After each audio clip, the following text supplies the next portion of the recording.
ਸਤਿ ਸ਼੍ਰੀ ਅਕਾਲ। ਤੁਸੀਂ ਜੁੜੇ ਹੋਏ ਹੋ ਪੰਜਾਬੀ ਰੇਡੀਓ ਯੂਐਸਏ ਦੇ ਨਾਲ ਤੇ ਮੈਂ ਹਾਂ ਪ੍ਰਵੀਨ ਸ਼ਰਮਾ ਲੈ ਕੇ ਹਾਜ਼ਰ ਹਾਂ ਪ੍ਰੋਗਰਾਮ ਖਬਰ ਤੇ ਨਜ਼ਰ।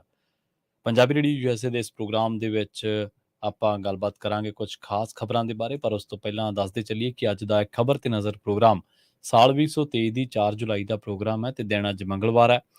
ਪ੍ਰੋਗਰਾਮ ਨੂੰ ਸਪਾਂਸਰ ਕਰਦੇ ਨੇ ਖਾਲਸਾ ਇੰਸ਼ੋਰੈਂਸ ਏਜੰਸੀ ਵਾਲੇ, ਜਿਨ੍ਹਾਂ ਤੋਂ ਤੁਸੀਂ ਹਰ ਤਰੀਕੇ ਦੀ ਇੰਸ਼ੋਰੈਂਸ ਲੈ ਸਕਦੇ ਹੋ। ਇੰਸ਼ੋਰੈਂਸ ਬਾਰੇ ਪਤਾ ਕਰਨ ਲਈ ਇਹਨਾਂ ਦਾ ਨੰਬਰ ਹੈ 408 272 2500। ਟਰਕੀਆਨਾ ਇਮੀਗ੍ਰੇਸ਼ਨ ਲਾ ਫਰਮ ਵਾਲੇ ਜੇ ਟਰਕੀਆਨਾ ਅਟਾਰਨੀ ਟਰਕੀਆਨਾ ਦੇ ਨਾਲ ਤੁਸੀਂ ਯੂਐਸਏ ਇਮੀਗ੍ਰੇਸ਼ਨ ਬਾਬਤ ਕੋਈ ਵੀ ਸਲਾਹ ਕਰਨੀ, ਕੋਈ ਵੀ ਸਵਾਲ ਪੁੱਛਣਾ ਤੇ ਉਹਨਾਂ ਦਾ ਨੰਬਰ ਹੈ 415 909 0503। ਗੁਰਦੀਪ ਸਿੰਘ ਬਿਰਦੀ ਕਲੋਵੇ, ਸਤਨਾਮ ਸਿੰਘ ਸ਼ੇਰਗਿੱਲ ਸਲਮਾ, ਵਿਸਲਾ ਫੈਮਿਲੀ ਫ੍ਰੈਜ਼ਨੋ, ਮਨਦੀਪ ਸਿੰਘ ਸੈਨ ਹੋਜ਼ੇ, ਮਨਜੀਤ ਸਿੰਘ ਸੈਨ ਹੋਜ਼ੇ। ਪੰਜਾਬੀ ਰੇਡੀਓ ਯੂਐਸਏ ਨੂੰ ਇਸ ਵੇਲੇ ਤੁਸੀਂ ਸੁਣ ਰਹੇ ਹੋ AM FM ਸਟੇਸ਼ਨਸ ਦੇ ਨਾਲ ਨਾਲ ਰੇਡੀਓ ਸੈੱਟ ਤੇ, ਨੈਟ ਤੇ, mobile app, social media platforms Facebook, YouTube ਤੇ ਸੁਣ ਰਹੇ ਹੋ, ਦੇਖ ਰਹੇ ਹੋ। ਸਾਰੇ ਹੀ ਦਰਸ਼ਕਾਂ ਦਾ ਪ੍ਰੋਗਰਾਮ ਖਬਰ ਤੇ ਨਜ਼ਰ ਦੇ ਵਿੱਚ ਸਵਾਗਤ ਹੈ। ਵੱਧਦੇ ਹਾਂ ਪੰਜਾਬ ਦੀਆਂ ਖਬਰਾਂ ਦੇ ਵੱਲ ਤੇ ਗੱਲ ਕਰਾਂਗੇ ਪੰਜਾਬ ਭਾਜਪਾ ਦੇ ਨਵੇਂ ਬਣੇ ਪ੍ਰਧਾਨ ਦੀ। ਇਸ ਵੇਲੇ ਖਬਰਾਂ ਨੇ ਜਿਹੜੀਆਂ ਉਹਦੇ ਵਿੱਚ ਸਭ ਤੋਂ ਅਹਿਮ ਖਬਰ ਇਹ ਹੈ ਕਿ ਸੁਨੀਲ ਜਾਖੜ ਦੇ ਪੰਜਾਬ ਭਾਜਪਾ ਪ੍ਰਧਾਨ ਬਣਨ ਦੇ ਨਾਲ ਬੇਸ਼ੱਕ ਭਾਜਪਾ ਨੂੰ ਪੰਜਾਬ ਦੇ ਅੰਦਰ ਉਹਨਾਂ ਦੇ ਸਿਆਸੀ ਤਜਰਬੇ ਅਤੇ ਸਾਫ਼ ਅਕਸ ਦਾ ਕਾਫੀ ਲਾਹਾ ਮਿਲਣ ਦੀ ਉਮੀਦ ਹੈ, ਪਰ ਜਿਹੜੀ ਸਮੱਸਿਆ ਦੇ ਨਾਲ ਉਹਨਾਂ ਨੂੰ ਕਾਂਗਰਸ ਦੇ ਵਿੱਚ ਹੁੰਦਿਆਂ ਜੂਝਣਾ ਪੈਂਦਾ ਸੀ, ਉਹੀ ਸਮੱਸਿਆ ਹੁਣ ਭਾਜਪਾ ਦੇ ਵਿੱਚ ਵੀ ਉਹਨਾਂ ਵੱਲ ਮੂੰਹ ਅੱਡ ਕੇ ਖੜੀ ਹੈ। ਸੁਨੀਲ ਜਾਖੜ ਦੇ ਜੱਦੀ ਲੋਕ ਸਭਾ ਹਲਕਾ ਵਿਚਲੇ ਹੀ ਇੱਕ ਹੋਰ ਪ੍ਰਭਾਵਸ਼ਾਲੀ ਨੇਤਾ ਰਾਣਾ ਗੁਰਮੀਤ ਸਿੰਘ ਸੋਢੀ ਦੇ ਨਾਲ ਉਹਨਾਂ ਦੀ ਕਾਂਗਰਸ ਸਮੇਂ ਵੀ ਅਦਾਵਤ ਕਿਤੇ ਨਾ ਕਿਤੇ ਇਸ ਲੋਕ ਸਭਾ ਹਲਕੇ ਦੇ ਵਿੱਚ ਵੀ ਭਾਜਪਾ ਦੇ ਨਵੇਂ ਬਣੇ ਪ੍ਰਧਾਨ ਦਾ ਪੈਂਡਾ ਔਖਾ ਕਰਨ ਵਾਲੀ ਹੈ। ਸੁਨੀਲ ਜਾਖੜ ਦੇ ਪਿਤਾ ਮਰਹੂਮ ਸਾਬਕਾ ਕੇਂਦਰੀ ਮੰਤਰੀ ਬਲਰਾਮ ਜਾਖੜ ਤੋਂ ਲੈ ਕੇ ਫਿਰੋਜ਼ਪੁਰ ਲੋਕ ਸਭਾ ਅਤੇ ਲੋਕ ਸਭਾ ਦੇ ਵਿੱਚ ਪੈਂਦੇ ਹਲਕਿਆਂ ਦੇ ਵਿੱਚ ਜਾਖੜ ਪਰਿਵਾਰ ਦਾ ਚੰਗਾ ਰਸੂਖ ਮੰਨਿਆ ਜਾਂਦਾ ਰਿਹਾ। ਕਿਸੇ ਇਲਾਕੇ ਦੇ ਵਿੱਚ ਜੇ ਕੋਈ ਕਾਂਗਰਸੀ ਕਿਤੇ ਸਥਾਨਕ ਨੇਤਾ ਦੇ ਨਾਲ ਜੁੜਿਆ ਹੁੰਦਾ ਸੀ ਤਾਂ ਕਿਸੇ ਦੇ ਜਾਖੜ ਪਰਿਵਾਰ ਦੇ ਨਾਲ ਨੇੜਤਾ ਦੀ ਗੱਲ ਕਰਦਿਆਂ ਉਸ ਨੇਤਾ ਦਾ ਵਜ਼ਨ ਤੋਲਿਆ ਜਾਂਦਾ ਸੀ। ਸਾਲ 2014 ਦੀਆਂ ਚੋਣਾਂ ਦੇ ਵਿੱਚ, ਲੋਕ ਸਭਾ ਚੋਣਾਂ ਦੇ ਵਿੱਚ ਕਾਂਗਰਸ ਪਾਰਟੀ ਦੀ ਟਿਕਟ ਤੇ ਫਿਰੋਜ਼ਪੁਰ ਲੋਕ ਸਭਾ ਹਲਕੇ ਤੋਂ ਚੋਣ ਲੜੇ ਸੁਨੀਲ ਜਾਖੜ ਅਕਾਲੀ ਦਲ ਦੇ ਸ਼ੇਰ ਸਿੰਘ ਘੁਬਾਇਆ ਤੋਂ ਚੋਣ ਹਾਰ ਗਏ ਸਨ। ਉਸੇ ਦੌਰਾਨ ਜਿੱਥੇ ਜਾਖੜ ਪਰਿਵਾਰ ਅਤੇ ਰਾਣਾ ਗੁਰਮੀਤ ਸਿੰਘ ਸੋਢੀ ਦੇ ਦਰਮਿਆਨ ਟਕਰਾਅ ਦੇ ਕਿੱਸੇ ਅਕਸਰ ਹੀ ਸੁਣੇ ਜਾਂਦੇ ਸਨ, ਤਾਂ ਪਾਰਟੀ ਪਲੇਟਫਾਰਮ ਤੇ ਵੀ ਸੁਨੀਲ ਜਾਖੜ ਆਪਣੀ ਹਾਰ ਦੇ ਲਈ ਰਾਣਾ ਸੋਢੀ ਦੇ ਵਿਰੋਧ ਨੂੰ ਜ਼ਿੰਮੇਵਾਰ ਦੱਸਦੇ ਹੁੰਦੇ ਸਨ। ਸੁਨੀਲ ਜਾਖੜ ਦੇ ਕਾਂਗਰਸ ਛੱਡ ਭਾਜਪਾ ਦੇ ਵਿੱਚ ਸ਼ਾਮਲ ਹੋਣ ਤੋਂ ਬਾਅਦ ਅੰਦਰੂਨੀ ਵਿਰੋਧ ਦੀ ਸੰਭਾਵਨਾ ਖਤਮ ਹੋ ਗਈ ਸੀ, ਪਰ ਰਾਣਾ ਸੋਢੀ ਦੇ ਭਾਜਪਾ ਦੇ ਵਿੱਚ ਸ਼ਾਮਲ ਹੋਣ ਦੇ ਨਾਲ ਕਾਂਗਰਸ ਸਮੇਂ ਦਾ ਵਿਰੋਧ ਵੀ ਨਾਲ ਹੀ ਇੱਕੋ ਪਾਰਟੀ ਦੇ ਵਿੱਚ ਸ਼ਿਫਟ ਹੋ ਗਿਆ। ਲੋਕ ਸਭਾ ਹਲਕਾ ਫਿਰੋਜ਼ਪੁਰ ਦਾ ਜੇਕਰ ਭੂਗੋਲ ਜਾਣੀਏ ਤਾਂ ਪਹਿਲਾਂ ਲੋਕ ਸਭਾ ਹਲਕਾ ਦੇ ਵਿੱਚ ਫਿਰੋਜ਼ਪੁਰ ਜ਼ਿਲ੍ਹੇ ਦੇ 8 ਵਿਧਾਨ ਸਭਾ ਹਲਕੇ ਹੁੰਦੇ ਸਨ। ਬਾਅਦ ਦੇ ਵਿੱਚ ਹੋਏ ਬਦਲਾਅ ਤੋਂ ਬਾਅਦ ਜਿੱਥੇ ਫਿਰੋਜ਼ਪੁਰ ਦੇ ਕਈ ਟੁਕੜੇ ਹੋ ਗਏ, ਉੱਥੇ ਹੀ ਲੋਕ ਸਭਾ ਹਲਕੇ ਦੇ ਵਿੱਚ ਫਾਜ਼ਿਲਕਾ ਦੇ 4 ਵਿਧਾਨ ਸਭਾ ਹਲਕੇ, ਫਿਰੋਜ਼ਪੁਰ ਦੇ 3 ਹਲਕੇ, ਫਿਰੋਜ਼ਪੁਰ ਸ਼ਹਿਰੀ, ਫਿਰੋਜ਼ਪੁਰ ਦੇਹਾਤੀ ਅਤੇ ਗੁਰੂ ਹਰਸਾਏ ਸ਼ਾਮਲ ਸਨ। ਇਸ ਤੋਂ ਇਲਾਵਾ ਸ੍ਰੀ ਮੁਕਤਸਰ ਸਾਹਿਬ ਦੇ 2 ਹਲਕੇ ਮਲੋਟ ਅਤੇ ਸ੍ਰੀ ਮੁਕਤਸਰ ਸਾਹਿਬ ਵਿਧਾਨ ਸਭਾ ਹਲਕੇ ਸ਼ਾਮਲ ਸਨ। ਇਸ ਲੋਕ ਸਭਾ ਹਲਕੇ ਦੇ ਵਿੱਚ ਜਿੱਥੇ ਜਾਖੜ ਪਰਿਵਾਰ ਦਾ ਨਿੱਜੀ ਵਿਧਾਨ ਸਭਾ ਹਲਕਾ ਹਬੋਰ ਸ਼ਾਮਲ ਹੈ ਤੇ ਵਿਧਾਨ ਸਭਾ ਹਲਕਾ ਗੁਰੂ ਹਰਸਹਾਏ ਤੋਂ ਰਾਣਾ ਗੁਰਮੀਤ ਸਿੰਘ ਸੋਢੀ 4 ਵਾਰ ਵਿਧਾਇਕ ਰਹੇ ਨੇ। ਭਾਵੇਂ ਕਿ ਜਾਖੜ ਅਤੇ ਸੋਢੀ ਪਰਿਵਾਰ ਦੇ ਵਿੱਚ ਆਪਸੀ ਜੰਗ ਜੱਗ ਜ਼ਾਹਰ ਸੀ, ਪਰ ਸਾਲ 2014 ਦੀਆਂ ਲੋਕ ਸਭਾ ਚੋਣਾਂ ਦੇ ਦੌਰਾਨ ਜਾਖੜ ਦੀ ਹਾਰ ਨੇ ਕਈ ਸਵਾਲ ਖੜੇ ਕਰ ਦਿੱਤੇ।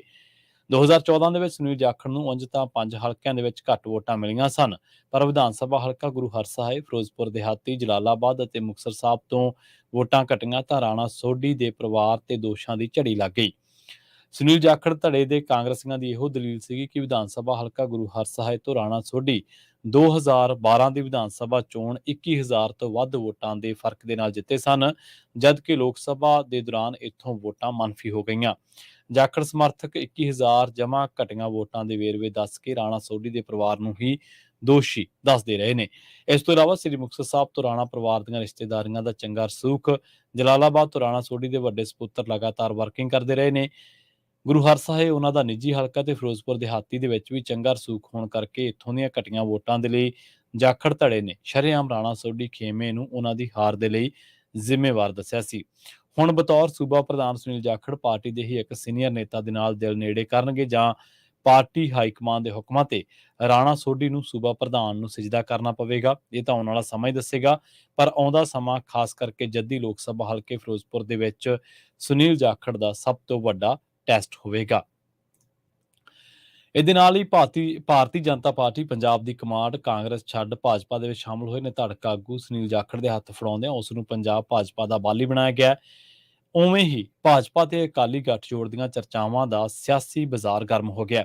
ਕੁਝ ਕੁ ਦਿਨਾਂ ਤੱਕ ਅਕਾਲੀ ਦਲ ਭਾਜਪਾ ਗੱਠਜੋੜ ਦਾ ਐਲਾਨ ਕਿਸੇ ਵੀ ਸਮੇਂ ਹੋ ਸਕਦਾ ਹੈ। ਦੋਵੇਂ ਪਾਰਟੀਆਂ ਦੇ ਵਿੱਚ ਸਾਰੀ ਗੱਲਬਾਤ ਲਗਭਗ ਤੈਅ ਮੰਨੀ ਜਾਂਦੀ ਹੈ। ਇੱਥੋਂ ਤੱਕ ਕਿ ਲੋਕ ਸਭਾ ਅਤੇ ਵਿਧਾਨ ਸਭਾ ਦੀਆਂ ਸੀਟਾਂ ਦੀ ਵੰਡ ਤੱਕ ਤਕਰੀਬਨ ਕੰਮ ਨਿਬੜ ਚੁੱਕਿਆ ਹੈ।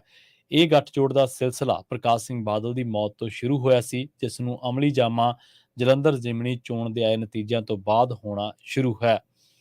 ਜਲੰਧਰ ਜ਼ਿਮਨੀ ਚੋਣ ਦੇ ਵਿੱਚ ਜੇਕਰ ਦੋਵੇਂ ਪਾਰਟੀਆਂ ਗੱਠਜੋੜ ਦੇ ਤੌਰ ਤੇ ਰਲ ਕੇ ਲੜਦੀਆਂ ਤਾਂ ਉੱਥੋਂ ਇਸ ਗੱਠਜੋੜ ਦੀ ਜਿੱਤ ਯਕੀਨੀ ਮੰਨੀ ਜਾਂਦੀ ਹੈ।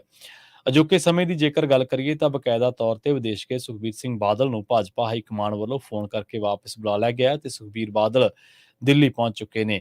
5 ਜੁਲਾਈ ਤੋਂ ਪਹਿਲਾਂ ਅਕਾਲੀ ਦਲ ਦੀ ਕੋਰ ਕਮੇਟੀ ਅਤੇ 6 ਜੁਲਾਈ ਨੂੰ ਹਲਕਾ ਇੰਚਾਰਜਾਂ ਦੀ ਹੰਗਾਮੀ ਮੀਟਿੰਗ ਬੁਲਾ ਲਈ ਗਈ ਹੈ। ਹੁਣ ਜਾਰੀ ਕੋਰ ਕਮੇਟੀ ਦੀ ਮੀਟਿੰਗ ਦੇ ਵਿੱਚ ਅਕਾਲੀ ਭਾਜਪਾ ਗੱਠਜੋੜ ਅਤੇ ਸੀਟਾਂ ਦੀ ਵੰਡ ਨੂੰ ਲੈ ਕੇ ਚਰਚਾ ਹੋਵੇਗੀ। ਉੱਥੇ ਹੀ 6 ਜੁਲਾਈ ਨੂੰ ਹਲਕਾ ਇੰਚਾਰਜਾਂ ਤੋਂ ਵੀ ਇਸ ਸੰਬੰਧੀ ਰਾਏ ਲਈ ਜਾਵੇਗੀ। ਅਕਾਲੀ ਦਲ ਦੇ ਸੂਤਰਾਂ ਦੇ ਮੁਤਾਬਕ ਗੱਠਜੋੜ ਕਰਨ ਅਤੇ ਸੀਟਾਂ ਦੀ ਵੰਡ ਨੂੰ ਲੈ ਕੇ ਸਾਰੇ ਅਧਿਕਾਰ ਸੁਖਬੀਰ ਸਿੰਘ ਬਾਦਲ ਨੂੰ ਦੇ ਦਿੱਤੇ ਜਾਣ ਦੀ ਸੰਭਾਵਨਾ ਵੀ ਸਾਹਮਣੇ ਆ ਰਹੀ ਹੈ। ਕਾਂਗਰਸ ਦੇ ਇੱਕ ਆਲਾ ਆਗੂ ਦੀ ਪਿਛਲੇ ਸਮੇਂ ਦੇ ਦੌਰਾਨ ਬੀਜੇਪੀ ਦੇ ਵਿੱਚ ਹੋਈ ਸ਼ਮੂਲੀਅਤ ਤੋਂ ਬਾਅਦ ਬੀਜੇਪੀ ਵੱਲੋਂ ਦਿੱਤੀ ਗਈ ਵੱਡੀ ਜ਼ਿੰਮੇਵਾਰੀ ਤੇ ਸੁਖਬੀਰ ਬਾਦਲ ਦੇ ਨਾਲ ਨਜ਼ਦੀਕੀਆਂ ਵਾਲੇ ਆਗੂਆਂ ਨੇ ਦੱਸਿਆ ਕਿ ਭਾਜਪਾ ਨੇ ਪਿਛਲੇ ਦਿਨੀ ਪੂਰੇ ਦੇਸ਼ ਦੇ ਵਿੱਚ ਇੱਕ ਸਰਵੇਖਣ ਕਰਵਾਇਆ ਸੀ। ਇਸ ਸਰਵੇਖਣ ਦੇ ਵਿੱਚ ਇਹ ਗੱਲ ਸਾਹਮਣੇ ਆਈ ਹੈ ਕਿ 2019 ਦੇ ਮੁਕਾਬਲੇ ਭਾਜਪਾ ਦਾ ਗ੍ਰਾਫ ਕਾਫੀ ਹੇਠਾਂ ਡਿੱਗ ਚੁੱਕਿਆ ਹੈ ਤੇ ਇਸ ਦੇ ਵਿੱਚ ਇਹ ਵੀ ਗੱਲ ਸਾਹਮਣੇ ਆਈ ਹੈ ਕਿ ਪੁਰਾਣੇ ਭਾਜਪਾ ਦੇ ਗੱਠਜੋੜ ਵਾਲੀਆਂ ਪਾਰਟੀਆਂ ਦੇ ਸਾਥੀਆਂ ਨੇ ਭਾਜਪਾ ਨੂੰ ਛੱਡਿਆ ਹੀ ਨਹੀਂ, ਸਗੋਂ ਆਪਣੇ ਦੁਸ਼ਮਣਾਂ ਦੀ ਕਤਾਰ ਦੇ ਵਿੱਚ ਖੜਾ ਕਰਿਆ, ਜਿਸ ਦਾ ਨੁਕਸਾਨ 2024 ਦੇ ਵਿੱਚ ਭਾਜਪਾ ਨੂੰ ਭੁਗਤਣਾ ਪੈ ਸਕਦਾ ਹੈ। ਜਿਸ ਕਰਕੇ ਭਾਜਪਾ ਨੇ ਉਹਨਾਂ ਪਾਰਟੀਆਂ ਦੇ ਨਾਲ ਦੁਬਾਰਾ ਗੱਠਜੋੜ ਕਰਨ ਦੀ ਸਲਾਹ ਤੇ ਅਕਾਲੀ ਦਲ ਦੇ ਨਾਲ ਗੱਠਜੋੜ ਕਰਨ ਜਾ ਰਹੀ ਹੈ। ਜੇਕਰ ਪਿਛਲੇ ਸਮੇਂ ਦੀ ਗੱਲ ਕਰੀਏ ਤਾਂ ਜਿੰਨਾ ਚਿਰ ਪ੍ਰਕਾਸ਼ ਸਿੰਘ ਬਾਦਲ ਕੋਲ ਪਾਰਟੀ ਦੀ ਕਮਾਂਡ ਸੀ ਤਾਂ ਉਸ ਸਮੇਂ ਤੱਕ ਅਕਾਲੀ ਭਾਜਪਾ ਦੇ ਸਬੰਧ ਠੀਕ ਚੱਲੇ ਆ ਰਹੇ ਸਨ। ਇੱਥੋਂ ਤੱਕ ਕਿ ਭਾਜਪਾ ਦੇ ਹਾਰੇ ਹੋਏ ਆਗੂਆਂ ਨੂੰ ਕੈਬਨਿਟ ਰੈਂਕ ਦਿੱਤੇ ਗਏ ਸਨ, ਪਰ ਜਦੋਂ 2012 ਤੋਂ ਲੈ ਕੇ 17 ਤੱਕ ਸਰਕਾਰ ਦੇ ਦੌਰਾਨ ਪਾਰਟੀ ਦੀ ਕਮਾਂਡ ਸੁਖਬੀਰ ਸਿੰਘ ਬਾਦਲ ਕੋਲ ਆਉਣ ਤੋਂ ਬਾਅਦ ਇਹਨਾਂ ਰਿਸ਼ਤਿਆਂ ਦੇ ਵਿੱਚ ਖਟਾਸ ਪੈਣੀ ਸ਼ੁਰੂ ਹੋ ਗਈ ਸੀ। ਇਸੇ ਦੌਰਾਨ ਹੀ 2015 ਦੇ ਵਿੱਚ ਬੇਅਦਬੀ ਕਾਂਡ ਦੇ ਵਿੱਚ ਜਦੋਂ ਬਾਦਲ ਪਰਿਵਾਰ ਨਿਸ਼ਾਨੇ ਤੇ ਆਇਆ ਤਾਂ ਭਾਜਪਾ ਹਾਈ ਕਮਾਂਡ ਨੇ ਪੰਜਾਬ ਦੀ ਲੀਡਰਸ਼ਿਪ ਦੇ ਪਿੱਛੇ ਲੱਗ ਕੇ ਇਹਨਾਂ ਮਾਮਲਿਆਂ ਦੇ ਵਿੱਚ ਆਪਣੇ ਪੈਰ ਪਿੱਛੇ ਖਿੱਚ ਲਏ ਸਨ ਅਤੇ ਸੁਖਬੀਰ ਬਾਦਲ ਨੇ ਵੀ ਭਾਜਪਾ ਨੇਤਾਵਾਂ ਨੂੰ ਕੋਈ ਬਹੁਤੀ ਅਹਿਮੀਅਤ ਦੇਣੀ ਛੱਡ ਦਿੱਤੀ ਸੀ। ਉਸ ਤੋਂ ਬਾਅਦ ਭਾਜਪਾ ਲੀਡਰਾਂ ਦੇ ਕਹਿਣ ਤੇ ਹੀ ਅਕਾਲੀ ਦਲ ਨੂੰ ਦੋ ਫੜ ਕਰਨ ਦੀ ਸਾਜ਼ਿਸ਼ ਬੀਜੇਪੀ ਨੇ ਰਚਣੀ ਸ਼ੁਰੂ ਕਰ ਦਿੱਤੀ ਸੀ, ਜਿਹਦੇ ਵਿੱਚ ਸਵਰਗੀ ਪ੍ਰਧਾਨ ਕਮਲ ਸ਼ਰਮਾ ਅਤੇ ਤੀਕਸ਼ਣ ਸੂਦ ਨੂੰ ਕਮਾਂਡ ਦਿੱਤੀ ਗਈ ਸੀ, ਜਿਸ ਦੇ ਵਿੱਚ ਪਹਿਲੀ ਕੋਸ਼ਿਸ਼ ਇਹ ਸੀਗੀ ਕਿ ਅਕਾਲੀ ਦਲ ਤੋਂ ਬਾਦਲ ਪਰਿਵਾਰ ਨੂੰ ਲਾਂਭੇ ਕਰਕੇ ਕਿਸੇ ਹੋਰ ਨੂੰ ਅਕਾਲੀ ਦਲ ਦੀ ਕਮਾਂਡ ਦਿਵਾਉਣਾ ਸੀ। ਪਰ ਪ੍ਰਕਾਸ਼ ਸਿੰਘ ਬਾਦਲ ਤੇ ਸੁਖਬੀਰ ਸਿੰਘ ਬਾਦਲ ਦੀ ਪਾਰਟੀ ਤੇ ਪਕੜ ਮਜ਼ਬੂਤ ਹੋਣ ਕਰਕੇ ਬੀਜੇਪੀ ਦੀ ਇਹ ਚਾਲ ਕਾਮਯਾਬ ਨਾ ਹੋਈ। ਦੂਜੀ ਕੋਸ਼ਿਸ਼ ਅਕਾਲੀ ਦਲ ਦੇ ਦੋ ਫੜ ਕਰਕੇ ਇੱਕ ਹਿੱਸੇ ਨੂੰ ਹਮਾਇਤ ਕਰਨਾ ਸੀ, ਜਿਹੜਾ ਕਿ ਅਕਾਲੀ ਦਲ ਸੰਯੁਕਤ ਢੀਂਡਸਾ ਦੇ ਤੌਰ ਤੇ ਅਕਾਲੀ ਦਲ ਟਕਸਾਲੀ ਦੇ ਤੌਰ ਉੱਪਰ ਸਾਹਮਣੇ, ਲੇਕਿਨ ਇਹ ਦੋਵੇਂ ਆਪਣਾ ਵਜੂਦ ਨਾ ਬਣਾ ਸਕੇ ਅਤੇ ਬੀਜੇਪੀ ਦੀ ਇਹ ਚਾਲ ਕਾਮਯਾਬ ਨਹੀਂ ਹੋਈ। ਇਸੇ ਦੌਰਾਨ ਪੰਜਾਬ ਭਾਜਪਾ ਦੇ ਨੇਤਾਵਾਂ ਨੇ ਕਿਸਾਨ ਅੰਦੋਲਨ ਦੇ ਮਾਮਲੇ ਦੇ ਵਿੱਚ ਹਾਈ ਕਮਾਂਡ ਨੂੰ ਕਾਫੀ ਗੁੰਮਰਾਹ ਕੀਤਾ ਅਤੇ ਇਹ ਲਗਾਤਾਰ ਕਿਹਾ ਜਾ ਰਿਹਾ ਸੀਗਾ ਕਿ ਕੋਈ ਵੱਡਾ ਅੰਦੋਲਨ ਨਹੀਂ ਹੋਣ ਜਾ ਰਿਹਾ ਤੇ ਉਸ ਸਮੇਂ ਵੀ ਪੰਜਾਬ ਭਾਜਪਾ ਦੀ ਲੀਡਰਸ਼ਿਪ ਨੂੰ ਜਾਂ ਲੀਡਰਾਂ ਨੂੰ ਮੂੰਹ ਦੀ ਖਾਣੀ ਪਈ ਜਦੋਂ ਕਿਸਾਨ ਅੰਦੋਲਨ ਕਾਮਯਾਬ ਹੀ ਨਹੀਂ ਹੋਇਆ, ਬਲਕਿ ਉਸ ਅੰਦੋਲਨ ਨੇ ਭਾਜਪਾ ਨੂੰ ਵਿਸ਼ਵ ਪੱਧਰੀ ਕਿਰਕਰੀ ਕਰਵਾਈ ਸੀ। ਪਰ ਹੁਣ ਹਾਲਾਤ ਬਦਲ ਚੁੱਕੇ ਨੇ ਅਤੇ ਦੋਵਾਂ ਪਾਰਟੀਆਂ ਦੀਆਂ ਮਜਬੂਰੀਆਂ ਨੇ ਦੋਵਾਂ ਨੂੰ ਹੀ ਦੁਬਾਰਾ ਗੱਠਜੋੜ ਕਰਨ ਤੋਂ ਇਲਾਵਾ ਕੋਈ ਹੋਰ ਆਪਸ਼ਨ ਨਹੀਂ ਰਹਿਣ ਦਿੱਤੀ। ਇਸ ਵੇਲੇ ਚਰਚਾ ਇਹ ਹੈ ਕਿ ਦੋਨੇ ਪਾਰਟੀਆਂ 41-46 ਤੇ 8-5 ਦੀ ਰੇਸ਼ੋ ਤੇ ਚੋਣ ਲੜ ਸਕਦੀਆਂ ਨੇ। ਪਤਾ ਲੱਗਿਆ ਕਿ 2024 ਦੀਆਂ ਲੋਕ ਸਭਾ ਚੋਣਾਂ ਦੇ ਵਿੱਚ 8 ਸੀਟਾਂ ਤੇ ਅਕਾਲੀ ਦਲ ਅਤੇ 5 ਦੇ ਉੱਪਰ ਭਾਜਪਾ ਚੋਣ ਲੜ ਸਕਦੀ ਹੈ, ਜਦੋਂ ਕਿ ਇਸ ਤੋਂ ਪਹਿਲਾਂ 10 ਸੀਟਾਂ ਅਕਾਲੀ ਦਲ ਕੋਲ ਸਨ ਅਤੇ 3 ਭਾਜਪਾ ਕੋਲ ਸਨ, ਜਿਨ੍ਹਾਂ ਦੇ ਵਿੱਚ ਹੁਸ਼ਿਆਰਪੁਰ, ਗੁਰਦਾਸਪੁਰ, ਅੰਮ੍ਰਿਤਸਰ ਸੀ ਅਤੇ ਹੁਣ ਜਲੰਧਰ ਅਤੇ ਲੁਧਿਆਣਾ ਸੀਟਾਂ ਬੀਜੇਪੀ ਦੇ ਖਾਤੇ ਦੇ ਵਿੱਚ ਜਾ ਸਕਦੀਆਂ ਨੇ। ਹਾਲਾਂਕਿ ਚਰਚਾ ਇਹ ਵੀ ਹੈ ਕਿ ਅਕਾਲੀ ਦਲ ਭਾਜਪਾ 6 ਉੱਪਰ ਅਤੇ 1 ਸੀਟ ਬਸਪਾ ਨੂੰ ਛੱਡੀ ਜਾ ਸਕਦੀ ਹੈ ਜੇਕਰ ਉਹ ਗੱਠਜੋੜ ਦੇ ਵਿੱਚ ਸ਼ਾਮਲ ਰਹਿੰਦੇ ਨੇ। ਇਸ ਤੋਂ ਇਲਾਵਾ ਵਿਧਾਨ ਸਭਾ ਸੀਟਾਂ ਦੀ ਵੰਡ ਜੋ ਸਾਹਮਣੇ ਆ ਰਹੀ ਹੈ ਉਸ ਦੇ ਵਿੱਚ ਬੀਜੇਪੀ ਨੂੰ 23 ਸੀਟਾਂ ਤੋਂ ਵਧਾ ਕੇ 46 ਸੀਟਾਂ ਦਿੱਤੇ ਜਾਣ ਦੀ ਸੰਭਾਵਨਾ ਹੈ ਅਤੇ 71 ਸੀਟਾਂ ਅਕਾਲੀ ਦਲ ਕੋਲ ਰਹਿਣਗੀਆਂ ਅਤੇ ਮੁੱਖ ਮੰਤਰੀ ਵੀ ਅਕਾਲੀ ਦਲ ਦਾ ਹੀ ਹੋਵੇਗਾ। ਜ਼ਿਕਰਯੋਗ ਹੈ ਕਿ ਅਕਾਲੀ ਦਲ ਪਿਛਲੇ ਸਮੇਂ ਤੋਂ ਡਾਵਾਡੋਲ ਦੀ ਹਾਲਤ ਦੇ ਵਿੱਚ ਹੈ ਤੇ ਪਾਰਟੀ ਦਾ ਪੱਧਰ ਕਾਫੀ ਹੇਠਾਂ ਡਿੱਗ ਚੁੱਕਿਆ ਹੈ ਅਤੇ ਭਾਜਪਾ ਨੇ ਇਹਨਾਂ ਹਾਲਾਤਾਂ ਦਾ ਪੂਰਾ ਫਾਇਦਾ ਉਠਾਉਂਦਿਆਂ ਆਪਣੀਆਂ ਸੀਟਾਂ ਦੁੱਗਣੀਆਂ ਕਰਨ ਦੇ ਵਿੱਚ ਕਾਮਯਾਬ ਹੋਈ ਹੈ ਅਤੇ ਅਕਾਲੀ ਦਲ ਪੰਜਾਬ ਦੇ ਵਿੱਚ ਹੋਰ ਸੁੰਗੜ ਕੇ ਮਹਿਜ਼ 71 ਸੀਟਾਂ ਤੇ ਹੀ ਆ ਗਿਆ ਹੈ। ਬੀਜੇਪੀ ਦੀ ਇਹ ਹਮੇਸ਼ਾ ਕੋਸ਼ਿਸ਼ ਰਹੀ ਹੈ ਕਿ ਜਿਸ ਦਲ ਦੇ ਨਾਲ ਵੀ ਇਹਨੇ ਗੱਠਜੋੜ ਕੀਤਾ ਤੇ ਉਹ ਦਲ ਹਮੇਸ਼ਾ ਆਪਣੇ ਰਾਜ ਦੇ ਵਿੱਚ ਸੁੰਗੜਿਆ ਤੇ ਅਖੀਰ ਦੇ ਵਿੱਚ ਉਹ ਦਲ ਭਾਜਪਾ ਦੇ ਵਿੱਚ ਹੀ ਮਰਜ ਹੋਇਆ। ਪਤਾ ਲੱਗਾ ਕਿ ਭਾਜਪਾ ਹਾਈ ਕਮਾਂਡ ਪੁਰਾਣੀ ਲੀਡਰਸ਼ਿਪ ਨੂੰ ਪੂਰੀ ਤਰ੍ਹਾਂ ਦੇ ਨਾਲ ਨੁੱਕਰੇ ਲਾਉਣ ਦੀ ਰੌਂ ਦੇ ਵਿੱਚ ਹੈ ਤੇ ਇਸੇ ਕੜੀ ਦੇ ਵਿੱਚ ਹੀ ਸੁਨੀਲ ਜਾਖੜ ਨੂੰ ਪੰਜਾਬ ਭਾਜਪਾ ਦਾ ਪ੍ਰਧਾਨ ਬਣਾਇਆ ਗਿਆ ਤੇ ਜਾਖੜ ਇਸ ਗੱਠਜੋੜ ਦੇ ਵਿੱਚ ਅਹਿਮ ਭੂਮਿਕਾ ਨਿਭਾ ਰਹੇ ਨੇ, ਜਦੋਂ ਕਿ ਬੀਜੇਪੀ ਦੀ ਪੁਰਾਣੀ ਲੀਡਰਸ਼ਿਪ ਇਸ ਗੱਠਜੋੜ ਦੇ ਹੱਕ ਦੇ ਵਿੱਚ ਨਹੀਂ ਸੀ। ਇਸੇ ਤਰ੍ਹਾਂ ਬੀਜੇਪੀ ਗੱਠਜੋੜ ਕਰਕੇ ਨਵਾਂ ਤਜਰਬਾ ਕਰਨ ਦੇ ਰੌਂ ਦੇ ਵਿੱਚ ਆ ਤੇ ਟਿਕਟਾਂ ਵੀ ਨਵੇਂ ਚਿਹਰਿਆਂ ਨੂੰ ਦਿੱਤੇ ਜਾਣ ਦੀ ਪੂਰੀ ਚਰਚਾ ਹੈ। ਤੇ ਜੇਕਰ ਇਹ ਗੱਠਜੋੜ ਹੁੰਦਾ ਤਾਂ ਪਤਾ ਲੱਗਿਆ ਕਿ ਭਾਜਪਾ ਹਾਈ ਕਮਾਂਡ ਨੇ ਸੁਖਬੀਰ ਸਿੰਘ ਬਾਦਲ ਨੂੰ ਖੇਤੀਬਾੜੀ ਵਿਭਾਗ ਦੇਣ ਦਾ ਮਤਾ ਦਿੱਤਾ ਹੈ ਤੇ ਜੇਕਰ ਸੁਖਬੀਰ ਸਿੰਘ ਬਾਦਲ ਇਹ ਕੈਬਨਿਟ ਰੈਂਕ ਨਹੀਂ ਲੈਂਦੇ ਤਾਂ ਹਰਸਿਮਰਤ ਕੌਰ ਬਾਦਲ ਨੂੰ ਪੁਰਾਣਾ ਪੋਰਟਫੋਲੀਓ ਹੀ ਦਿੱਤਾ ਜਾ ਰਿਹਾ। ਹਾਲਾਂਕਿ ਜਾਣਕਾਰੀ ਇਹ ਵੀ ਹੈ ਕਿ ਸੁਖਬੀਰ ਬਾਦਲ ਨੇ ਪੰਜਾਬ ਦੇ ਵਿੱਚ ਸਰਗਰਮ ਰਹਿਣ ਨੂੰ ਤਰਜੀਹ ਦਿੱਤੀ ਹੈ ਅਤੇ ਹਰਸਿਮਰਤ ਕੌਰ ਬਾਦਲ ਨੂੰ ਹੀ ਮੋਦੀ ਕੈਬਨਿਟ ਦੇ ਵਿੱਚ ਥਾਂ ਦਿੱਤੀ ਜਾ ਸਕਦੀ ਹੈ। ਅਕਾਲੀ ਦਲ ਦੀਆਂ ਇਹਨਾਂ ਦੋਵਾਂ ਮੀਟਿੰਗਾਂ ਤੋਂ ਬਾਅਦ ਗੱਠਜੋੜ ਦੇ ਐਲਾਨ ਹੁੰਦਿਆਂ ਹੀ ਮੋਦੀ ਸਰਕਾਰ ਦੇ ਵਿੱਚ ਕੈਬਨਿਟ ਦਾ ਵਿਸਥਾਰ ਹੋ ਜਾਣਾ ਹੈ। ਭਾਜਪਾ ਦਾ ਸੁਖਬੀਰ ਨੂੰ ਖੇਤੀਬਾੜੀ ਮੰਤਰੀ ਬਣਾਉਣ ਪਿੱਛੇ ਤਰਕ ਇਹ ਵੀ ਦਿੱਤਾ ਜਾ ਰਿਹਾ ਹੈ ਕਿ ਪੰਜਾਬ ਦੇ ਲਈ ਖੇਤੀਬਾੜੀ ਵਿਭਾਗ ਬੇਹੱਦ ਅਹਿਮ ਹੈ ਤੇ ਜੇਕਰ ਭਗਵੰਤ ਮਾਨ ਸਰਕਾਰ ਨੇ ਖੇਤੀਬਾੜੀ ਸੰਬੰਧੀ ਕੇਂਦਰ ਤੋਂ ਕੁਝ ਹਾਸਲ ਕਰਨਾ ਤਾਂ ਇਹਨਾਂ ਕੋਲ ਸੁਖਬੀਰ ਬਾਦਲ ਕੋਲ ਜਾਣ ਤੋਂ ਇਲਾਵਾ ਹੋਰ ਕੋਈ ਰਾਹ ਨਹੀਂ ਬਚੇਗਾ। ਦੂਜੇ ਪਾਸੇ ਅਕਾਲੀ ਦਲ ਦੇ ਅੰਦਰ ਵੀ ਇਸ ਗੱਲ ਦੀ ਚਰਚਾ ਹੈ ਕਿ ਜਿਨ੍ਹਾਂ ਮੁੱਦਿਆਂ ਨੂੰ ਲੈ ਕੇ ਅਕਾਲੀ ਦਲ ਭਾਜਪਾ ਨੂੰ ਨਿਸ਼ਾਨੇ ਤੇ ਲੈ ਰਿਹਾ ਸੀ, ਜਿਨ੍ਹਾਂ ਦੇ ਵਿੱਚ ਬੰਦੀ ਸਿੱਖਾਂ ਦੀ ਰਿਹਾਈ, ਕਿਸਾਨਾਂ ਦੇ ਹੋਰ ਮਸਲਿਆਂ ਸੰਬੰਧੀ ਅਕਾਲੀ ਦਲ ਦਾ ਕੀ ਸਟੈਂਡ ਰਹੇਗਾ, ਇਹ ਚਰਚਾ ਦਾ ਵਿਸ਼ਾ ਰਹੇਗਾ। ਸ਼੍ਰੋਮਣੀ ਅਕਾਲੀ ਦਲ ਸੰਯੁਕਤ ਦੇ ਪ੍ਰਧਾਨ ਸੁਖਦੇਵ ਸਿੰਘ ਢੀਂਡਸਾ ਦੀ ਅਗਵਾਈ ਵਿੱਚ ਪਾਰਟੀ ਦੇ ਪ੍ਰਮੁੱਖ ਆਗੂਆਂ ਦੀ ਇੱਕ ਅਹਿਮ ਬੈਠਕ ਪਾਰਟੀ ਦੇ ਮੁੱਖ ਦਫ਼ਤਰ ਵਿਖੇ ਹੋਈ ਹੈ, ਜਿਸ ਦੇ ਵਿੱਚ ਪਾਰਟੀ ਵੱਲੋਂ ਬੀਰ ਦਵਿੰਦਰ ਸਿੰਘ ਸਾਬਕਾ ਡਿਪਟੀ ਸਪੀਕਰ ਦੀ ਬੇਵਕਤੀ ਮੌਤ ਤੇ ਦੁੱਖ ਦਾ ਪ੍ਰਗਟਾਵਾ ਕਰਦਿਆਂ ਮੂਲ ਮੰਤਰ ਦਾ ਪਾਠ ਕਰਕੇ ਸ਼ਰਧਾਂਜਲੀ ਭੇਂਟ ਕੀਤੀ ਗਈ ਹੈ। ਇਸ ਮੌਕੇ ਮਤਾ ਪਾਸ ਕੀਤਾ ਗਿਆ ਹੈ ਕਿ ਸ਼੍ਰੋਮਣੀ ਗੁਰਦੁਆਰਾ ਪ੍ਰਬੰਧਕ ਕਮੇਟੀ ਸੰਜੀਦਗੀ ਦੇ ਨਾਲ ਆਪਣਾ ਸੈਟੇਲਾਈਟ ਚੈਨਲ ਸ਼ੁਰੂ ਕਰਕੇ ਗੁਰਬਾਣੀ ਦਾ ਪ੍ਰਚਾਰ ਤੇ ਪ੍ਰਸਾਰ ਕਰੇ, ਨਾ ਕਿ ਸਿਰਫ YouTube ਚੈਨਲ ਸ਼ੁਰੂ ਕਰਕੇ ਖਾਨਾ ਪੂਰਤੀ ਕੀਤੀ ਜਾਵੇ ਤੇ ਨਾਲ ਹੀ ਹੋਰ ਸੈਟੇਲਾਈਟ ਚੈਨਲ ਜੋ ਕਿ ਸਿੱਖ ਰਹਿਤ ਮਰਿਆਦਾ ਅਤੇ ਸ਼੍ਰੋਮਣੀ ਗੁਰਦੁਆਰਾ ਪ੍ਰਬੰਧਕ ਕਮੇਟੀ ਦੀਆਂ ਹਦਾਇਤਾਂ ਦੇ ਮੁਤਾਬਕ ਗੁਰਬਾਣੀ ਦਾ ਪ੍ਰਸਾਰਣ ਕਰਨਾ ਚਾਹੁੰਦੇ ਨੇ, ਉਹਨਾਂ ਨੂੰ ਵੀ ਲਾਈਵ ਕਰਨ ਦੀ ਇਜਾਜ਼ਤ ਦੇਣੀ ਚਾਹੀਦੀ ਹੈ। ਇੱਕ ਹੋਰ ਮਤੇ ਰਾਹੀਂ ਕਿਹਾ ਗਿਆ ਹੈ ਕਿ ਜਲਦੀ ਹੀ ਇੱਕ ਵਫਦ SGPC ਇਲੈਕਸ਼ਨ ਕਮਿਸ਼ਨ ਨੂੰ ਮਿਲ ਕੇ ਸ਼੍ਰੋਮਣੀ ਗੁਰਦੁਆਰਾ ਪ੍ਰਬੰਧਕ ਕਮੇਟੀ ਦੀਆਂ ਬਣਨ ਜਾ ਰਹੀਆਂ ਵੋਟਾਂ ਦੇ ਲਈ ਵੋਟਰ ਸੂਚੀਆਂ ਦੇ ਵਿੱਚੋਂ ਵੋਟਰ ਦੀ ਫੋਟੋ ਲਗਾਉਣੀ ਲਾਜ਼ਮੀ ਕੀਤੀ ਜਾਵੇ ਤਾਂ ਕਿ ਵੋਟ ਦੀ ਸਹੀ ਵਰਤੋਂ ਕੀਤੀ ਜਾ ਸਕੇ। ਅਗਲੀ ਗੱਲ ਕਰਦੇ ਹਾਂ ਸ਼੍ਰੋਮਣੀ ਕਮੇਟੀ ਦੇ ਵਿੱਚ ਹੋਏ ਸੁੱਕੇ ਪ੍ਰਸ਼ਾਦਿਆਂ ਦੇ ਘਪਲੇ ਦੇ ਮਾਮਲੇ ਦੀ। ਸ਼੍ਰੋਮਣੀ ਕਮੇਟੀ ਨੇ ਵੱਡੀ ਕਾਰਵਾਈ ਕਰਦਿਆਂ ਸ੍ਰੀ ਗੁਰੂ ਰਾਮਦਾਸ ਲੰਗਰ ਘਰ ਦੇ ਵਿੱਚ ਸੁੱਕੇ ਪ੍ਰਸ਼ਾਦਿਆਂ ਦੇ ਘਪਲੇ ਦੇ ਵਿੱਚ 52 ਮੁਲਾਜ਼ਮਾਂ ਨੂੰ ਮੁਅੱਤਲ ਕਰ ਦਿੱਤਾ ਹੈ। ਇਹਨਾਂ ਦੇ ਵਿੱਚ ਮੈਨੇਜਰ ਪੱਧਰ ਦੇ ਕਈ ਅਧਿਕਾਰੀ ਅਤੇ ਹੋਰ ਹੇਠਲੇ ਅਧਿਕਾਰੀ ਸ਼ਾਮਲ ਨੇ। ਇਸ ਤੋਂ ਪਹਿਲਾਂ ਇਸ ਮਾਮਲੇ ਦੇ ਵਿੱਚ 2 ਸਟੋਰ ਕੀਪਰ ਮੁਅੱਤਲ ਕੀਤੇ ਗਏ ਸਨ। ਇਸ ਮਾਮਲੇ ਦੇ ਵਿੱਚ ਸ਼੍ਰੋਮਣੀ ਕਮੇਟੀ ਦੇ ਫਲਾਇੰਗ ਵਿਭਾਗ ਵੱਲੋਂ ਆਪਣੀ ਜਾਂਚ ਰਿਪੋਰਟ ਪ੍ਰਧਾਨ ਐਡਵੋਕੇਟ ਹਰਜਿੰਦਰ ਸਿੰਘ ਧਾਮੀ ਨੂੰ ਸੌਂਪੀ ਗਈ, ਜਿਸ ਤੋਂ ਬਾਅਦ ਇਹ ਕਾਰਵਾਈ ਕੀਤੀ ਗਈ ਹੈ। ਸ਼੍ਰੋਮਣੀ ਕਮੇਟੀ ਦੇ ਅਧਿਕਾਰੀਆਂ ਦੇ ਮੁਤਾਬਕ ਲੰਗਰ ਘਰ ਦੇ ਸੁੱਕੇ ਪ੍ਰਸ਼ਾਦਿਆਂ ਦੀ ਵਿਕਰੀ ਦੀ ਰਕਮ ਜਮ੍ਹਾਂ ਨਾ ਕਰਾਉਣਾ, ਇਹ ਮਾਮਲਾ ਕਰੋਨਾ ਕਾਲ ਵੇਲੇ ਦੇ 2019 ਤੋਂ ਲੈ ਕੇ 2021 ਤੱਕ ਦਾ ਦੱਸਿਆ ਗਿਆ। ਇਸ ਦੌਰਾਨ ਲੰਗਰ ਘਰ ਦੇ ਸੁੱਕੇ ਅਤੇ ਬਚੇ ਹੋਏ ਪ੍ਰਸ਼ਾਦੇ ਵੇਚੇ ਗਏ, ਪਰ ਉਸ ਦੀ ਰਕਮ ਵੀ ਜਮ੍ਹਾਂ ਨਹੀਂ ਕਰਵਾਈ ਗਈ। ਇਹ ਘਪਲਾ 60 ਤੋਂ ਲੈ ਕੇ 70 ਲੱਖ ਰੁਪਏ ਦਾ ਦੱਸਿਆ ਜਾ ਰਿਹਾ ਹੈ। ਇਸ ਮਾਮਲੇ ਦੇ ਵਿੱਚ ਮੁੱਖ ਮੰਤਰੀ ਭਗਵੰਤ ਮਾਨ ਨੇ ਵੀ ਸ਼੍ਰੋਮਣੀ ਕਮੇਟੀ ਦੇ ਪ੍ਰਧਾਨ ਤੇ ਸਵਾਲੀਆ ਨਿਸ਼ਾਨ ਖੜਾ ਕੀਤਾ ਸੀ। ਹਰਿਆਣਾ ਸਿੱਖ ਗੁਰਦੁਆਰਾ ਪ੍ਰਬੰਧਕ ਕਮੇਟੀ ਦੇ ਮੌਜੂਦਾ ਮੈਂਬਰ ਅਤੇ ਸਾਬਕਾ ਪ੍ਰਧਾਨ ਸਿੱਖ ਪ੍ਰਚਾਰਕ ਜਥੇਦਾਰ ਬਲਜੀਤ ਸਿੰਘ ਦਾਦੂਵਾਲ ਨੇ ਮੀਡੀਆ ਦੇ ਨਾਲ ਗੱਲਬਾਤ ਕਰਦਿਆਂ ਕਿਹਾ ਕਿ NSA ਦੇ ਤਹਿਤ ਡਿਬਰੂਗੜ੍ਹ ਜੇਲ੍ਹ ਦੇ ਵਿੱਚ ਨਜ਼ਰਬੰਦ ਸਿੱਖ ਨੌਜਵਾਨਾਂ ਦੇ ਖਾਣੇ ਦੇ ਵਿੱਚ ਜਗਤ ਜੂਠ ਤੰਬਾਕੂ ਦਾ ਮਿਲਣਾ ਅਤਿਅੰਤ ਮੰਦਭਾਗੀ ਖਬਰ ਹੈ, ਜਿਸ ਨੇ ਹਰੇਕ ਗੁਰਸਿੱਖ ਦੇ ਮਨ ਨੂੰ ਭਾਰੀ ਠੇਸ ਪਹੁੰਚਾਈ ਹੈ। ਉਹਨਾਂ ਕਿਹਾ ਕਿ ਇਹ ਖਬਰ ਮੀਡੀਆ ਦੀਆਂ ਸੁਰਖੀਆਂ ਦੇ ਵਿੱਚ ਹੈ ਕਿ ਜਿਨ੍ਹਾਂ ਸਿੱਖ ਨੌਜਵਾਨਾਂ ਨੂੰ ਪਿਛਲੇ ਦਿਨੀ NSA ਦੀਆਂ ਸਖਤ ਧਾਰਾਵਾਂ ਦੇ ਤਹਿਤ ਪੰਜਾਬ ਦੇ ਵਿੱਚੋਂ ਗ੍ਰਿਫਤਾਰ ਕਰਕੇ ਡਿਬਰੂਗੜ੍ਹ ਜੇਲ੍ਹ ਦੇ ਵਿੱਚ ਨਜ਼ਰਬੰਦ ਕੀਤਾ ਹੋਇਆ, ਉਹਨਾਂ ਦੇ ਭੋਜਨ ਦੇ ਵਿੱਚ ਤੰਬਾਕੂ ਵਰਗੀ ਵਰਜਿਤ ਚੀਜ਼ ਮਿਲੀ ਹੈ ਦੇ ਇਸ ਖਬਰ ਦੇ ਵਿੱਚ ਰੱਤੀ ਭਰ ਵੀ ਸੱਚਾਈ ਹੈ ਤਾਂ ਬਹੁਤ ਹੀ ਮੰਦਭਾਗੀ ਗੱਲ ਹੈ। ਉਹਨਾਂ ਕਿਹਾ ਕਿ ਅਸੀਂ ਸਖਤ ਸ਼ਬਦਾਂ ਦੇ ਵਿੱਚ ਨਿਖੇਧੀ ਕਰਦੇ ਹਾਂ, ਕਿਉਂਕਿ ਗੁਰੂ ਦਾ ਸਿੱਖ ਅਜਿਹੇ ਨਸ਼ਿਆਂ ਤੋਂ ਰਹਿਤ ਹੋ ਕੇ ਤਿਆਰ-ਬਰ ਤਿਆਰ ਰਹਿੰਦਾ ਅਤੇ ਕਿਸੇ ਤਰ੍ਹਾਂ ਦੇ ਨਸ਼ੇ ਦੀ ਵਰਤੋਂ ਨਹੀਂ ਕਰਦਾ ਅਤੇ ਸਿੱਖ ਰਹਿਤਨਾਮਿਆਂ ਦੇ ਵਿੱਚ ਤੰਬਾਕੂ ਨੂੰ ਜਗਤ ਜੂਠ ਦਾ ਨਾਮ ਦਿੱਤਾ ਹੋਇਆ, ਜਿਸ ਦੀ ਵਰਤੋਂ ਦੇ ਨਾਲ ਸਿੱਖ ਦੀ ਰਹਿਤ ਤਾਂ ਖੰਡਨ ਹੁੰਦੀ ਹੈ, ਸਗੋਂ ਕੈਂਸਰ ਵਰਗੀਆਂ ਘਾਤਕ ਬਿਮਾਰੀਆਂ ਤੰਬਾਕੂ ਤੋਂ ਹੀ ਪੈਦਾ ਹੁੰਦੀਆਂ ਨੇ।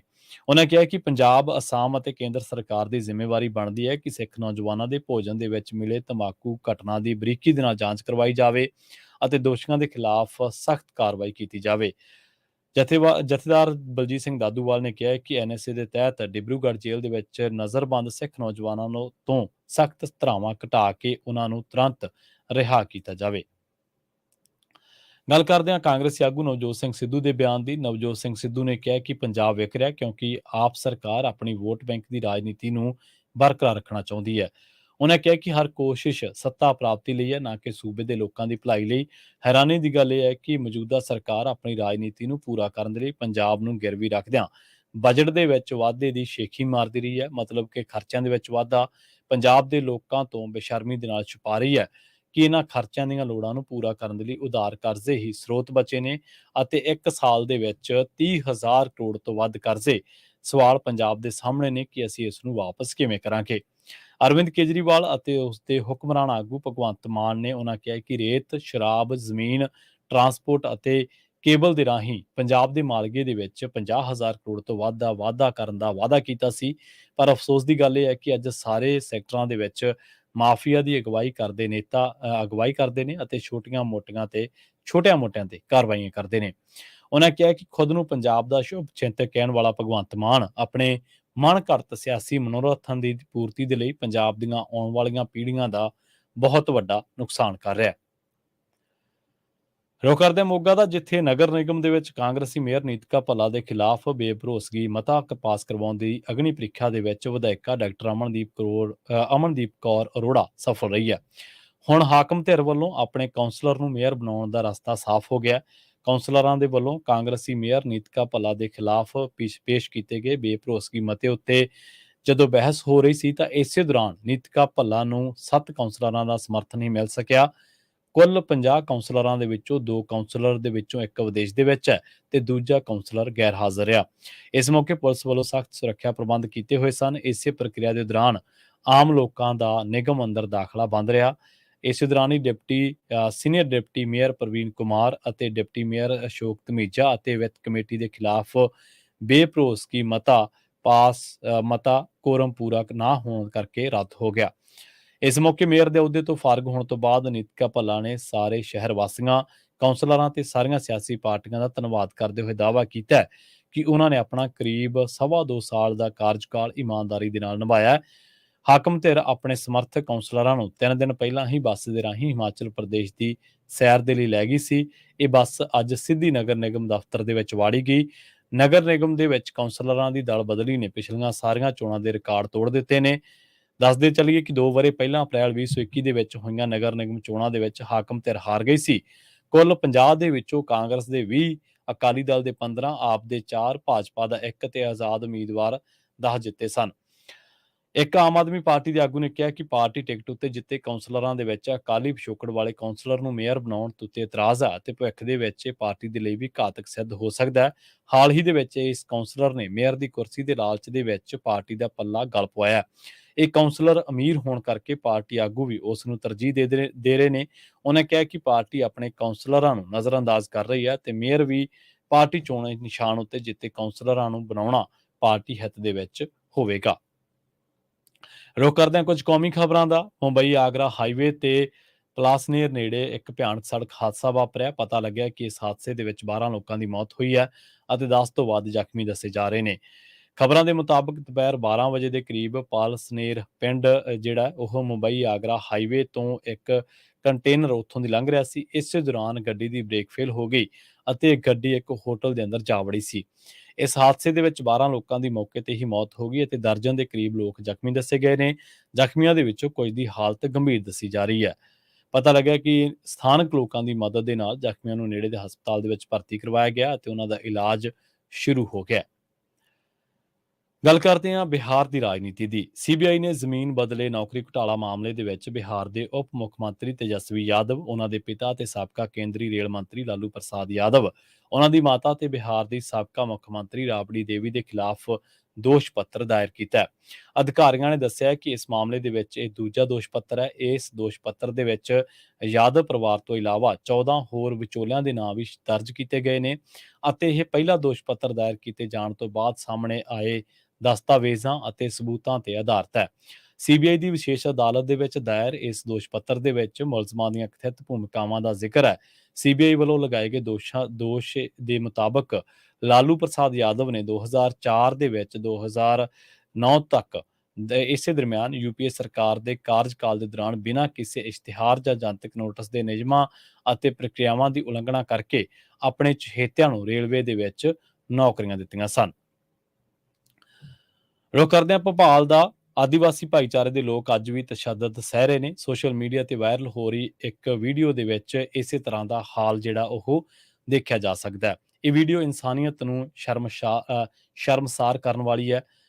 ਵੀਡੀਓ ਵਾਇਰਲ ਜਿਹੜੀ ਹੋਈ ਹੈ ਉਹਦੇ ਵਿੱਚ ਦੇਖਿਆ ਜਾ ਸਕਦਾ ਹੈ ਕਿ ਇੱਕ ਨੌਜਵਾਨ ਨੇ ਇੱਕ ਆਦੀਵਾਸੀ ਨੌਜਵਾਨ ਤੇ ਪਿਸ਼ਾਬ ਕਰ ਦਿੱਤਾ ਹੈ। ਵੀਡੀਓ ਦੇ ਵਿੱਚ ਇਸ ਘਿਨੌਣੇ ਅਪਰਾਧ ਨੂੰ ਅੰਜਾਮ ਦੇਣ ਵਾਲਾ ਬੰਦਾ ਭਾਜਪਾ ਆਗੂ ਦੱਸਿਆ ਜਾ ਰਿਹਾ। ਉਸ ਨੇ ਬੈਠੇ ਕਿਸੇ ਗਰੀਬ ਤੇ ਲਾਚਾਰ ਨੌਜਵਾਨ ਤੇ ਪਿਸ਼ਾਬ ਕਰ ਦਿੱਤਾ। ਇਹ ਵੀਡੀਓ ਕਦੋਂ ਦਾ ਅਤੇ ਕਿੱਥੋਂ ਦਾ ਇਸ ਦੀ ਹਜੇ ਪੁਸ਼ਟੀ ਨਹੀਂ ਹੋਈ। ਨੌਜਵਾਨ ਇੱਕ ਵਿਧਾਇਕ ਦਾ ਨੁਮਾਇੰਦਾ ਦੱਸਿਆ ਜਾ ਰਿਹਾ। ਇਸ ਮੁਲਜ਼ਮ ਬਾਰੇ ਮੱਧ ਪ੍ਰਦੇਸ਼ ਦੇ ਸਿੱਧੀ ਜ਼ਿਲ੍ਹੇ ਦੇ ਵਿਧਾਇਕ ਕੇਦਾਰਨਾਥ ਸ਼ੁਕਲਾ ਦੇ ਪੁੱਤਰ ਗੁਰਦਿੱਤ ਸ਼ਰਨ ਸ਼ੁਕਲਾ ਨੇ ਕਿਹਾ ਕਿ ਇਹ ਮੁਲਜ਼ਮ ਭਾਜਪਾ ਦਾ ਅਹੁਦੇਦਾਰ ਨਹੀਂ ਹੈ ਤੇ ਉਸ ਤੋਂ ਪਹਿਲਾਂ ਹੀ ਅਸਤੀਫਾ ਦੇ ਗਿਆ ਸੀ। ਉਧਰ ਦੂਜੇ ਪਾਸੇ ਇਸੇ ਦੌਰਾਨ ਇਸ ਘਟਨਾ ਦਾ ਸਖਤ ਨੋਟਿਸ ਲੈਂਦਿਆਂ ਮੱਧ ਪ੍ਰਦੇਸ਼ ਦੇ ਮੁੱਖ ਮੰਤਰੀ ਸ਼ਿਵਰਾਜ ਸਿੰਘ ਚੌਹਾਨ ਨੇ ਇਸ ਘਟਨਾ ਦੀ ਸਖਤ ਨਿੰਦਾ ਕੀਤੀ ਹੈ। ਉਹਨਾਂ ਨੇ ਕਿਹਾ ਕਿ ਮੇਰੇ ਧਿਆਨ ਦੇ ਵਿੱਚ ਸਿੱਧੀ ਜ਼ਿਲ੍ਹੇ ਦਾ ਇੱਕ ਵੀਡੀਓ ਜਿਹੜਾ ਕਿ ਵਾਇਰਲ ਹੋ ਚੁੱਕਿਆ ਉਹ ਆਇਆ ਤੇ ਮੈਂ ਪ੍ਰਸ਼ਾਸਨ ਨੂੰ ਇਹ ਨਿਰਦੇਸ਼ ਦਿੱਤੇ ਨੇ ਕਿ ਇਸ ਅਪਰਾਧੀ ਨੂੰ ਗ੍ਰਿਫਤਾਰ ਕਰਕੇ ਇਹਦੇ ਉੱਤੇ ਸਖਤ ਤੋਂ ਸਖਤ ਕਾਰਵਾਈ ਕੀਤੀ ਜਾਵੇ ਅਤੇ NSA ਵੀ ਲਗਾਇਆ ਜਾਣਾ ਚਾਹੀਦਾ ਹੈ। ਰੁਕ ਕਰਦੇ ਹਾਂ ਅਗਲੀ ਖਬਰ ਦਾ ਤੇ ਗੱਲ ਕਰਦੇ ਹਾਂ ਦਿੱਲੀ ਦੇ ਸਾਬਕਾ ਉਪ ਮੁੱਖ ਮੰਤਰੀ ਅਤੇ ਆਮ ਆਦਮੀ ਪਾਰਟੀ ਦੇ ਨੇਤਾ ਮਨੀਸ਼ ਸਿਸੋਦੀਆ ਦੀ, ਜਿਸ ਦੀ ਪਤਨੀ ਸੀਮਾ ਸਿਸੋਦੀਆ ਦੀ ਸਿਹਤ ਇੱਕ ਵਾਰ ਫਿਰ ਤੋਂ ਵਿਗੜ ਗਈ ਹੈ, ਜਿਸ ਕਰਕੇ ਉਹਨਾਂ ਨੂੰ ਹਸਪਤਾਲ ਦੇ ਵਿੱਚ ਭਰਤੀ ਕਰਵਾਇਆ ਗਿਆ। ਪਿਛਲੇ ਕੁਝ ਹਫ਼ਤਿਆਂ ਦੇ ਵਿੱਚ ਇਹ ਤੀਜੀ ਵਾਰ ਹੈ ਜਦੋਂ ਮਲਟੀਪਲ ਸਕਲੇਰੋਸਿਸ ਤੋਂ ਪੀੜਤ ਸੀਮਾ ਸਿਸੋਦੀਆ ਨੂੰ ਹਸਪਤਾਲ ਦੇ ਵਿੱਚ ਭਰਤੀ ਕਰਵਾਇਆ ਗਿਆ। ਇਸ ਦੱਸਦੇ ਚੱਲੀਏ ਕਿ ਮਨੀਸ਼ ਸਿਸੋਦੀਆ ਇਸ ਸਮੇਂ ਦਿੱਲੀ ਆਬਕਾਰੀ ਨੀਤੀ ਘਪਲੇ ਦੇ ਮਾਮਲੇ ਦੇ ਵਿੱਚ ਤਿਹਾੜ ਜੇਲ੍ਹ ਦੇ ਵਿੱਚ ਬੰਦ ਹੈ। ਉਸ ਨੇ ਇਸ ਤੋਂ ਪਹਿਲਾਂ ਆਪਣੀ ਪਤਨੀ ਅਤੇ ਪੁੱਤਰ ਦੀ ਵਿਦੇਸ਼ ਦੇ ਵਿੱਚ ਖਰਾਬ ਸਿਹਤ ਦਾ ਹਵਾਲਾ ਦਿੰਦਿਆਂ ਹੋਇਆਂ ਜ਼ਮਾਨਤ ਦੀ ਮੰਗ ਕੀਤੀ ਸੀ। ਸਿਸੋਦੀਆ ਨੂੰ ਫਰਵਰੀ ਮਹੀਨੇ ਦੇ ਵਿੱਚ ਗ੍ਰਿਫਤਾਰ ਕੀਤਾ ਸੀ। ਇਸ ਤੋਂ ਬਾਅਦ ਦਿੱਲੀ ਦੇ ਮੁੱਖ ਮੰਤਰੀ ਅਰਵਿੰਦ ਕੇਜਰੀਵਾਲ ਅਤੇ ਪੰਜਾਬ ਦੇ ਮੁੱਖ ਮੰਤਰੀ ਭਗਵੰਤ ਮਾਨ ਨੇ ਸੀਮਾ ਸਿਸੋਦੀਆ ਦੇ ਨਾਲ ਮੁਲਾਕਾਤ ਕੀਤੀ ਸੀ, ਜਿੱਥੇ ਉਹਨਾਂ ਨੇ ਉਹਨਾਂ ਨੂੰ ਪੂਰਾ ਸਮਰਥਨ ਦੇਣ ਦਾ ਭਰੋਸਾ ਦਿੱਤਾ ਸੀ। ਪਾਰਟੀ ਦੇ ਇੱਕ ਸੂਤਰ ਨੇ ਦੱਸਿਆ ਕਿ ਉਸ ਨੂੰ 2000 ਦੇ ਵਿੱਚ ਇੱਕ ਮਲਟੀਪਲ ਸਕਲੇਰੋਸਿਸ, ਇੱਕ ਗੰਭੀਰ ਆਟੋਇਮਿਊਨ ਬਿਮਾਰੀ ਜਿਸ ਦਾ ਪਤਾ ਲੱਗਿਆ ਸੀ, ਉਹ ਪਿਛਲੇ 23 ਸਾਲਾਂ ਤੋਂ ਇੱਕ ਨਿੱਜੀ ਹਸਪਤਾਲ ਦੇ ਵਿੱਚ ਇਸ ਦਾ ਇਲਾਜ ਕਰਵਾ ਰਹੀ ਸੀ। ਆਮ ਤੌਰ ਤੇ ਮੰਨਿਆ ਜਾਂਦਾ ਹੈ ਕਿ ਬਿਮਾਰੀ ਦੇ ਪ੍ਰਭਾਵ ਸਮੇਂ ਦੇ ਨਾਲ ਵੱਧਦੇ ਨੇ ਅਤੇ ਹੋਰ ਕਾਰਕਾਂ ਜਿਵੇਂ ਕਿ ਸਰੀਰਕ ਅਤੇ ਭਾਵਨਾਤਮਕ ਤਣਾਅ ਇਸ ਦੇ ਨਾਲ ਵੱਧਦਾ ਜਾਂਦਾ ਹੈ। ਇਸ ਦੇ ਨਾਲ ਹੀ ਪੰਜਾਬੀ ਰੇਡੀਓ USA ਦੇ ਪ੍ਰੋਗਰਾਮ ਖਬਰ ਤੇ ਨਜ਼ਰ ਨੂੰ ਆਪਾਂ ਇੱਥੇ ਹੀ ਸਮਾਪਤ ਕਰਾਂਗੇ। ਮੈਨੂੰ ਪ੍ਰਵੀਨ ਸ਼ਰਮਾ ਨੂੰ ਦਿਓ ਇਜਾਜ਼ਤ। ਜੁੜੇ ਰਹੋ ਪੰਜਾਬੀ ਰੇਡੀਓ USA ਦੇ ਨਾਲ ਤੇ ਆਖਿਰ ਦੇ ਵਿੱਚ ਇੱਕ ਵਾਰ ਫਿਰ ਤੋਂ ਤੁਹਾਨੂੰ ਸਭ ਨੂੰ ਪਿਆਰ ਸਤਿਕਾਰ ਸਹਿਤ ਸਤਿ ਸ਼੍ਰੀ ਅਕਾਲ।